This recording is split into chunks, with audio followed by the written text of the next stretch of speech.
friends, welcome back to my channel. Today is episode 8 of my 12 Days of Christmas. I was in the Dollar Tree and saw this little package of green twine, and I thought this would make some really cute kind of farmhouse inspired tassel ornaments. So we're going to make the tassels, but then to embellish it, there's a million things you could do. I'm going to use some of the Dollar Tree wooden beads. There are some green and red ones in there, so I'm going to pick those out, and if you don't have enough, then you can always paint those wooden beads. I want to share with you kind of my Christmas embellishment stash. You know, the craft stores now don't have all their Christmas out, and so you may have to wait a few more months. But this is the kind of things that you can pick up in just a few months. Little Christmas buttons, just all kinds of little resin things that you could hot glue onto your tassels. So now's a good time to go ahead and get the tassels made and then embellish them later. But it would be really cute just to do the colored beads. This package is 180 feet. I imagine I can get several ornaments out of this one package. Take your twine out of your package because some people don't crochet in things and just don't know. Don't try to start your string from the outside. The end of your string is always tucked down in the inside of your spool. Right, now you need to go find something pretty hard that you're going to wrap your twine around. I just happen to have about a 7-inch picture frame. You could use a child's book, a piece of wood, something you know that's not going to collapse. You're not going to be wrapping this super tight because you're going to have to slide it off, but just keep in mind it needs to be something pretty sturdy.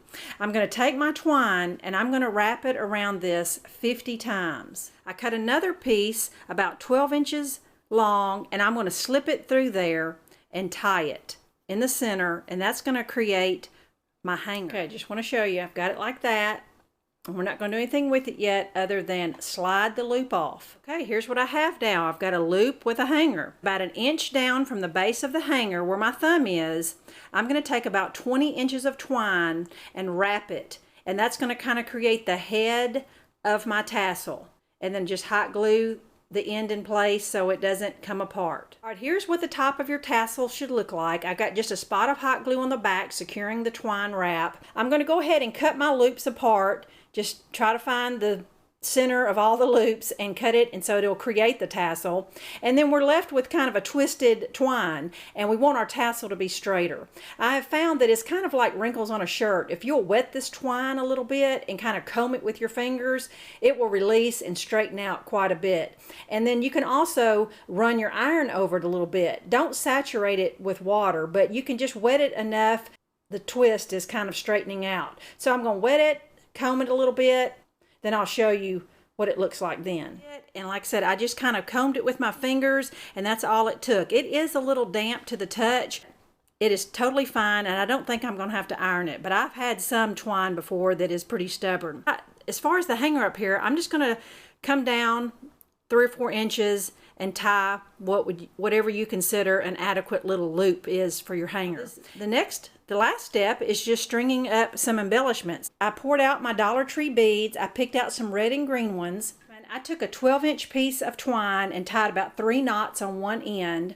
I strung all 12 of my beads and then tied another 3 knots to secure both sets of beads. I just split them apart, and this area right here is what's going to tie on my tassel. So I'm going to go ahead and create another tassel and just give you another idea of how to embellish them. All right, to make your tassel nice and neat at the bottom, place the ends between your index finger and middle finger and just give them a haircut. My afterthought with this project is that the little picture frame that I used to wrap my twine was a little over 7 inches, and I found that that was just a little too long. It kind of wasted product, and it really prevented me from getting 3 tassels from that spool of twine. If you do look for a book or a piece of wood, 6 inches is plenty big to wrap your twine 50 times. All right, let me show you my 2 examples. Here's the one with just the Dollar Tree beads, and you could embellish it even more. You could still put a Christmas button or whatever you find to add to it, but you know, Farmhouse is kind of simple, and I just love the look of this just with the Dollar Tree beads. So cute, but see what I mean? The tassel is just a little too long, and so for my second one I did cut it off another inch or so. So this is what the size would be if you used more of a 6-inch piece of wood or whatever. I just strung up 2 jingle bells on a red ribbon, tied it on there, and hot glued a Christmas button. How cute is that? Just a cute little quick idea, and make some one-of-a-kind ornaments. So I hope you enjoy this little project, and I'll see you soon in episode 9.